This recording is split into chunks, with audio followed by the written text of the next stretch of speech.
Okay, welcome members for tonight's meeting. Apologies for absence, please.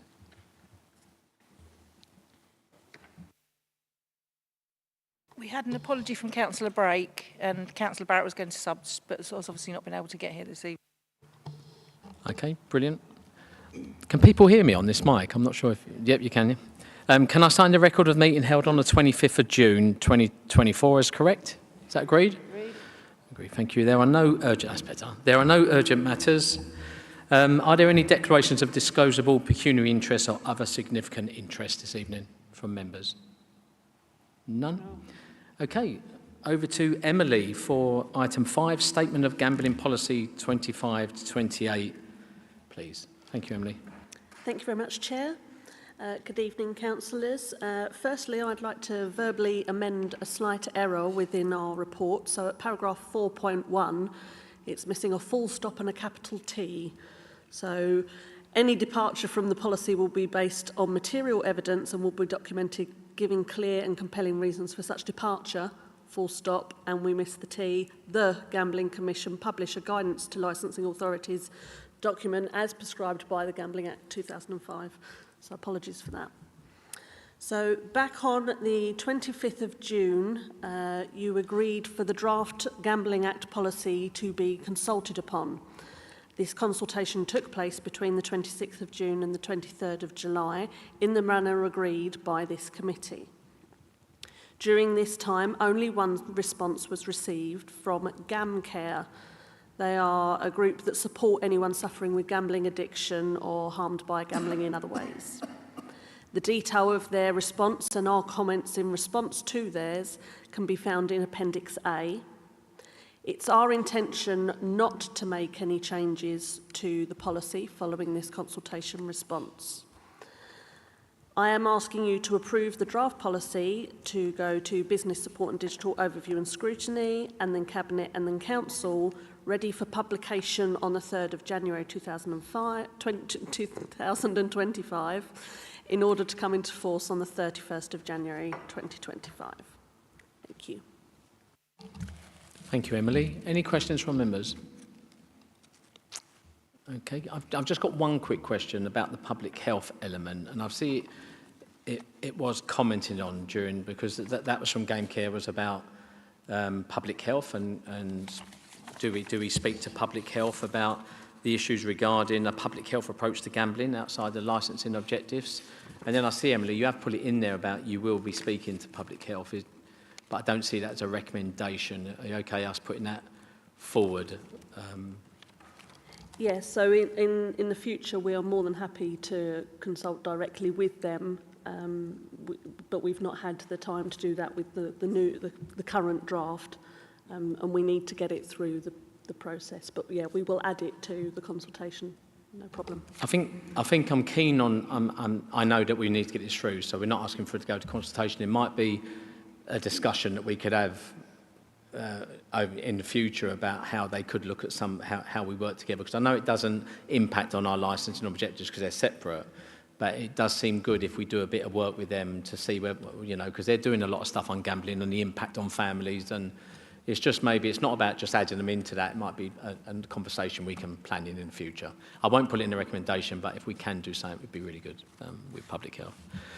Vice Chair. Thank you, Chair.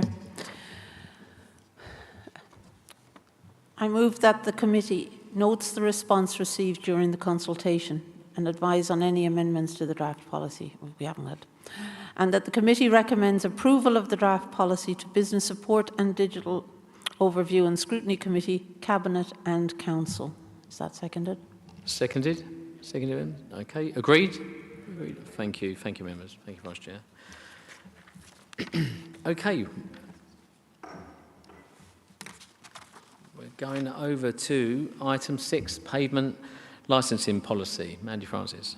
Thank you, Chair. Good evening, members.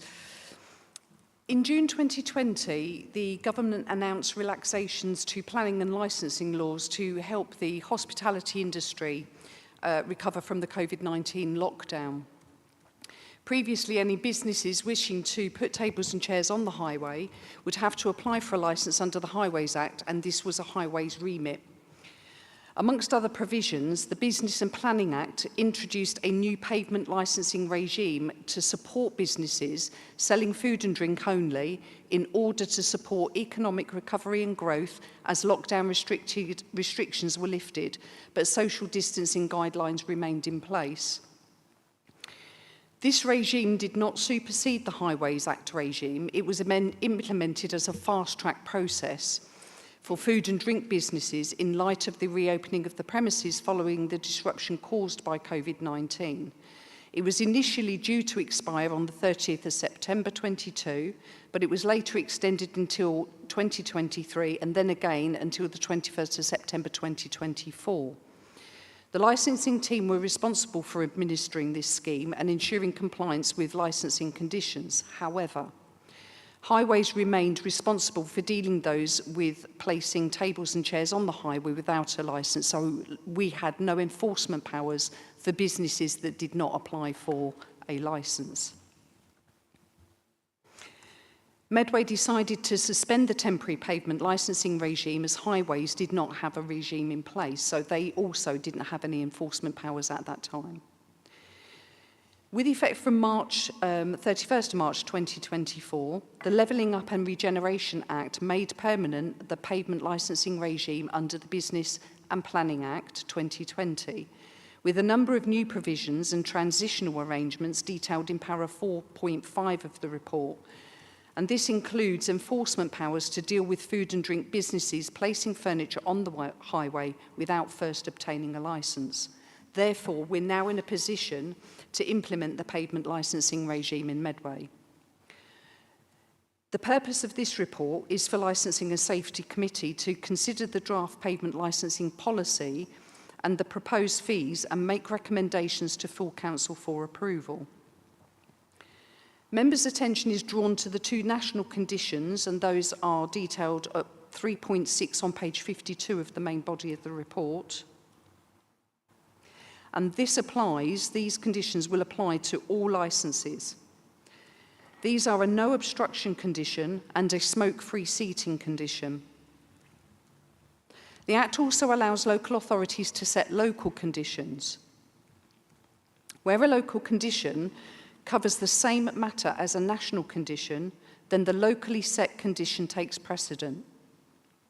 The proposed standard conditions are attached at Appendix 3 of the policy on page 70, and your attention is drawn to conditions 15 and 17 as detailed in 3.8 on pages 52 and 53.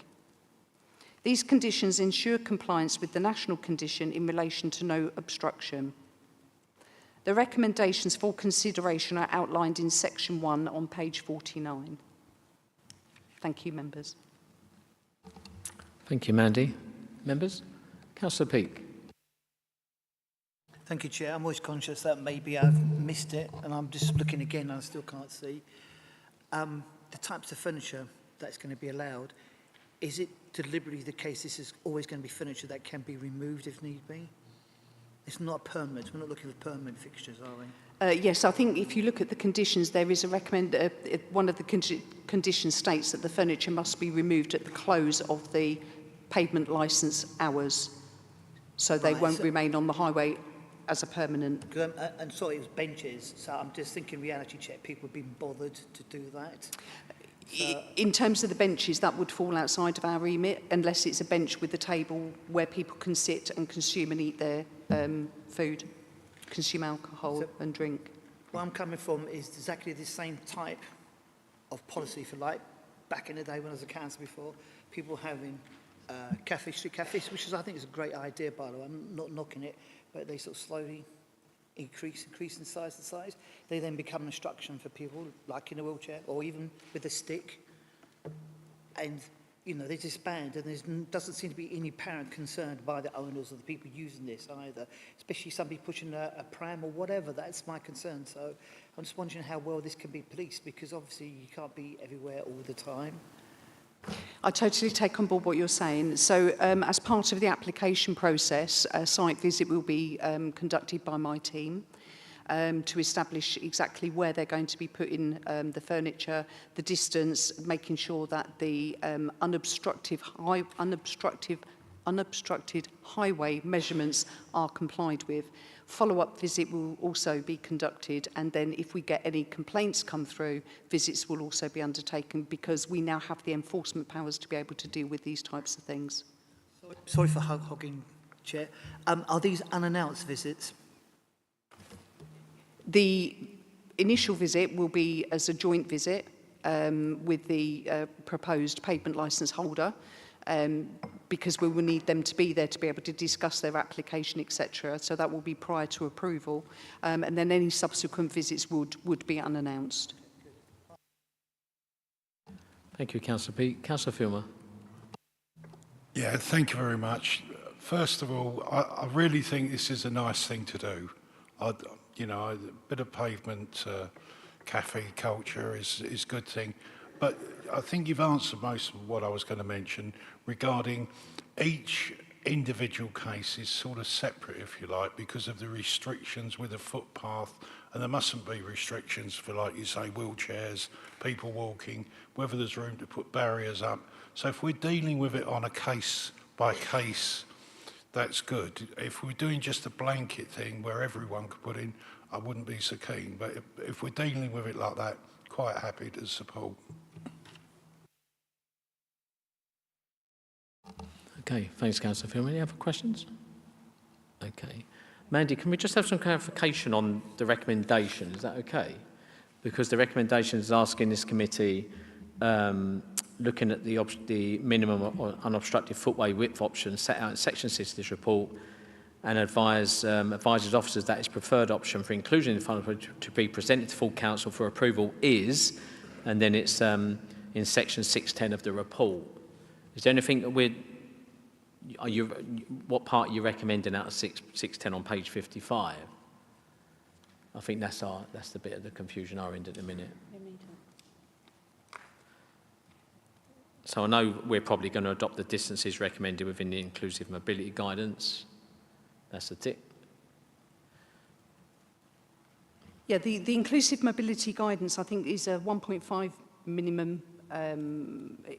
It's a lot more in depth at that, but it's 1.5. But we currently, the conditions that Medway currently have, although we don't have a system in place, was 1.6. So I think it's just for members to make a decision as to which one they would wish to go for.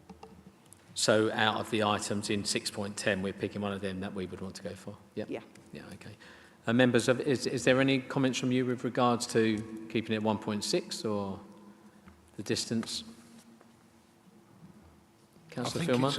I think it's all to do with the DDA compliance regarding width for wheelchairs and maximum width for wheelchairs. So if 1.5, I mean, you wouldn't want to stop something for the sake of 3 or 4 inches, would you, if it was, you know, common sense. So obviously we could retain the local condition or go for the national condition. So that's what we're... Councillor Fern? Thank you, Chair. I think in number 15, Mandy, on page 70, it's got the 1.6, so we need to be stick with that, really, I think. But, you know, overall, I have no issue with this. So members are keen for the 1.6 to be kept? Okay. Vice Chair? Yep, if we can put the... Thank you. The Licensing and Safety Committee is requested to consider the minimum obstructed footway options as set out in Section 6. And this committee has chosen their option to retain the local condition of a minimum continuous obstructed footway width at least 1.6, not including curbs, be maintained at all times. I don't know whether that's supposed to be along a continuous or just per business. It doesn't quite say that, but that's what the committee decided. The Licensing and Safety Committee is requested to consider the draft policy at Appendix A and advise on any amendments and recommend the final version, inclusive of any updates to full council. As we haven't had any updates or approval, we're going to recommend the draft policy as attached. The Licensing and Safety Committee is requested to recommend and propose the fees set out in Section 7 of this report to full council for approval. The Licensing and Safety Committee is asked to consider and review the process options outlined in Section 8 of this report and recommend to full council and agree the proposed review procedure set out in Section 6 of the draft policy. Was there a question around enforcement? The Licensing and Safety Committee is asked to recommend that full council agree for all powers and functions relating to pavement licensing as set out on the Business and Planning Act 2020, including any legislation amending or replacing the same to be included within the existing delegations set out in the Constitution, made to the Licensing and Safety Committee and Assistant Director Legal and Governance respectively.